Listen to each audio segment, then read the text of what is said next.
설마 하던 내용들을 직접 대통령으로 확인되는 그 목소리로 들어서 상당히 충격적입니다. 네. 명태균 씨가 이야기했던 여러 이야기들이 대부분 사실일 가능성이 매우 높아진 네. 상황으로 보여집니다. 그동안에는 전원을 통해서 목소리가 전달됐고 오늘은 직접 육성으로 전달돼서 아마 이것을 보시는 많은 국민들께서도 정말 이 정도까지인지는 몰랐다 이제 이렇게 생각을 하시고 충격을 받으셨을 것 같은데 네. 뭐 굉장히 좀 놀라운 상황입니다. 예.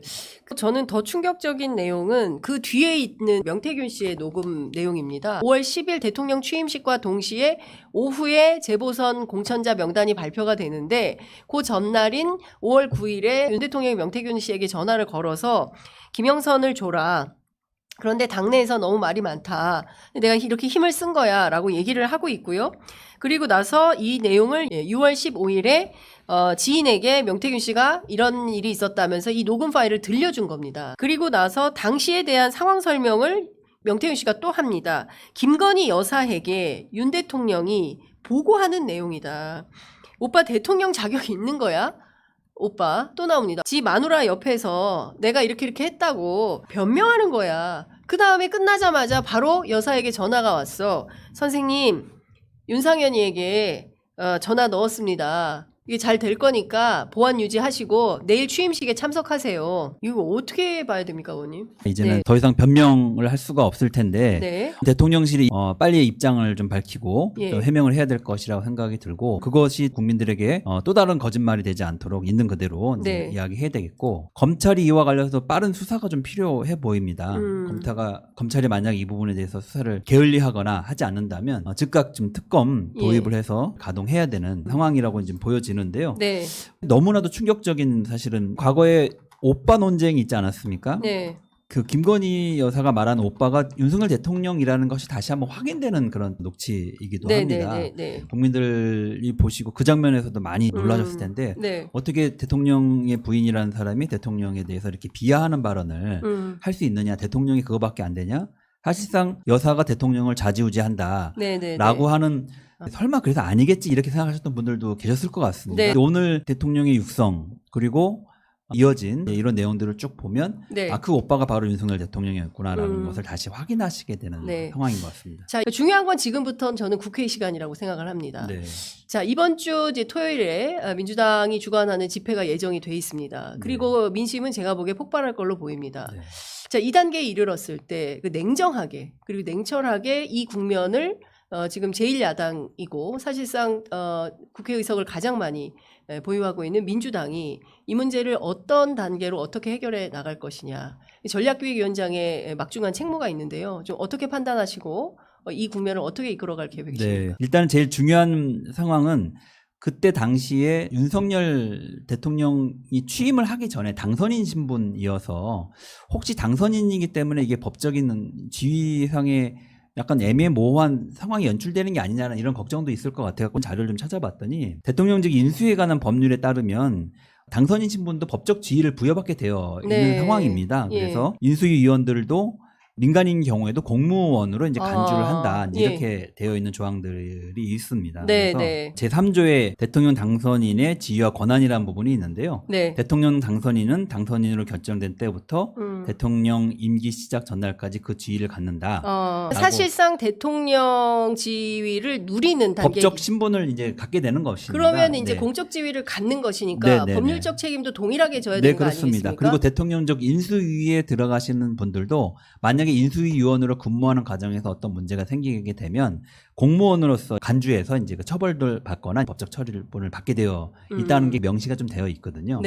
그래서 그런 부분들을 볼 때 법적 적용의 문제는 없어 보인다 이렇게 일단 생각이 들고 그 외에 그 무엇을 위반했냐 이제 공무원 중립 의무 위반이 1차적으로 가장 큰 문제인 것 같습니다.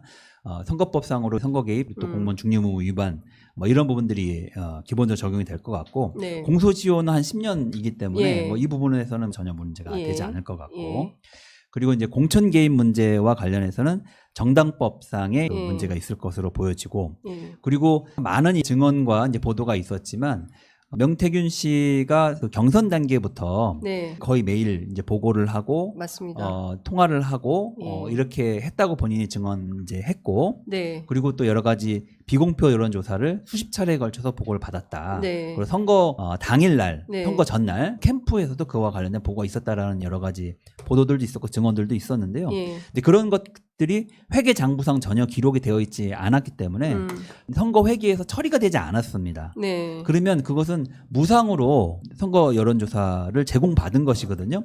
명태균 씨 계산으로는 3억 7천만 원 정도 된다고. 네, 이렇게. 3억 7,520만 원. 예. 네네. 그러면 그 돈을 사실상 윤석열 대통령이 무상으로 제공을 받은 게 됩니다. 그렇게 되면 그것이 정치자금법 위반 사안이 될 수 있다라고 네. 이제 보고 있고요. 또 그에 따라서 공천을 제공했다. 그에 네. 대한 대가로 예. 뭐 이런 이야기의 이야기들이 쭉 있는 거고 그에 따라서 뭐 은혜를 잊지 네. 않겠다라는 이야기도 있고 뭐 이런 네. 부분들을 보면 뇌물죄 적용도 충분히 네. 가능한 상황으로 보여진다 이렇게 예. 볼 수 있습니다. 어쨌든 특검이 불가피하다. 특검 일정에 대해서 당 안에서도 논의를 좀 해야 될 텐데 네.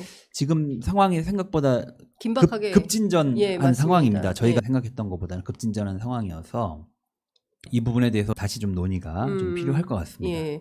그 실제 이제 11월 14일 민주당에서는 이제 국회 본회의를 열어서 네. 김건희 특검법에 대한 이제 표결 처리를 할 예정으로 알려져 있고 네. 이 국면에서 사실은 1차에서는 또 대통령 거부권 행사를 하지 않겠냐라는 전망이 네. 유세한데 거부권 행사 또 하겠죠. 글쎄요, 이것을 만약에 거부권 행사를 하면 네. 그 거부권 행사 자체가 저는 탄핵 사유가 된다. 탄핵 사유가 될 가능성이 매우 매우 높아졌다고 높다. 예, 예. 보여집니다. 예. 어쨌든 본인의 개입 여부가 명확해진 물증이 제시가 나온 된 거니까. 상태에서 예.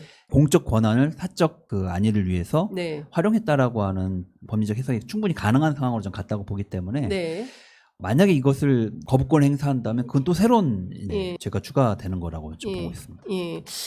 사실 그동안 대통령실과 윤석열 대통령 내놓았던 해명은 거짓말로 이제 다 자명하게 드러난 것이고, 그리고 공천 개입에 스스로 본인이 자백을 하고 있는 거 아니겠습니까? 내가 이렇게 했다라고 자백을 하고 있는 것이고, 실제로 그 내용도 김건희 여사에게 보고하는 용이었다라는 명태균의 해석을 들어보면, 이것은 그야말로 딱 떨어지는 탄핵 사유가 될 수밖에 없다는 것이고 이 국민의힘의 원내가 어떤 입장을 피력할지는 모르겠으나 현재 한동훈 대표는 특감을 하자는 거 아니겠습니까? 특감은 말도 안 되는 이야기죠. 국정이 제대로 운영될 수 없는 근본적인 이유는 이 권력이 형성되는 과정 그리고 네. 김건희 여사가 국정을 농단했다는 거, 그리고 선거에 개입했다는 거, 그리고 공천 장사를 했다는 거, 뭐 이런 부분들이 국민들의 불신의 원인이 되고 사실 그 불신 때문에 무슨 일을 해도 국정이 제대로 운영될 수가 없기 때문에 그 불신의 요인을 제거하라고 국민들이 명령하고 있는 것이거든요.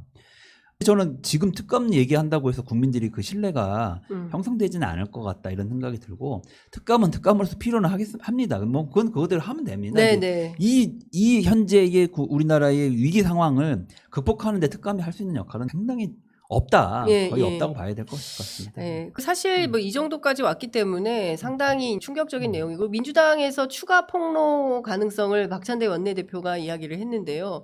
민주당에 상당히 많은 내용의 제보가 와 있는 모양이죠. 저희가 제보센터를 만들고 네. 그걸 통해서 제보자들을 보호하겠다라고 하는 입장을 수차례 이제 밝혀왔고 그와 관련 예. 준비를 좀 했기 때문에 예. 여러 의견들이 접수가 되고 있는 상황이었습니다. 네. 그 부분들은 저희가 자체적인 검증도 해야 하고 또 여러 가지 전후 과정도 살펴봐야 되는 상황들이 있어서 바로 그것을 즉시 공개할 수는 없는 상태였다고 봐주시면 좋을 것 같고요. 그런 과정에서 오늘 마침 그 운영위원회에서 네네네. 예, 국감이 예정되어 있기 때문에 네. 이 시점 정도의 그 부분에 대해서 문제를 공식적으로 제기할 필요가 있다라고 이제 원내에서 판단을 하신 것 같습니다. 네. 워낙 뭐 충격적인 내용을 민주당이 그 공개를 했기 때문에 이후의 정치적 파장은 매우 더 커질 수밖에 없다라는 말씀을 좀 드리겠습니다. 자, 오늘 말씀은 여기까지 듣도록 하겠습니다. 말씀 잘 들었습니다. 고맙습니다. 네.